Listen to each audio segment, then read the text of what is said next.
లేచిన మా ఇంటికి పోతా అంటే సాయంత్రం పో అంటే ఇక మురుకులు తిను మంచిగా నిద్ర పట్టింది చల్లగాలికి.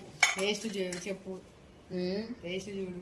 ఈ ఇష్టపడి రోజు మీ ఇంటికి వచ్చి ఉంటా పంట ఇదే పండగ మా చెల్లె దగ్గరికి వస్తే అస్సలు పోనీ అది చూడు. ఇలా సాయంత్రం రోజు మొత్తం ఇక్కడనే అయిపోయింది చూడు.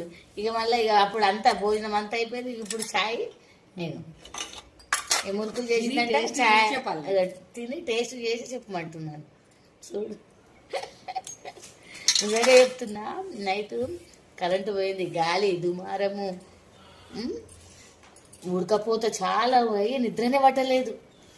ఎప్పుడు మధ్యాహ్నం పడుకోను, ఇవాళ చల్లగా గాలి వస్తే అది ఉండమన్నందుకు నేను మంచిగా నిద్రపోయినా. ఇప్పుడు లేచిన లేవగానే ఛాయ్గా మురుకులు తీసుకొని వచ్చింది. మురుకులు తెలుసా, అన్ని రాగులు సజ్జలు అన్ని కలిపి చేసిండ్రంట. ఇన్ని కలిపి చేసి ఇచ్చింది. ఇక ఇది తినుకుంటే ఛాయ్ తాగమంటుంది. ఇక నేనైతే పోవాలి ఇప్పుడు కదా.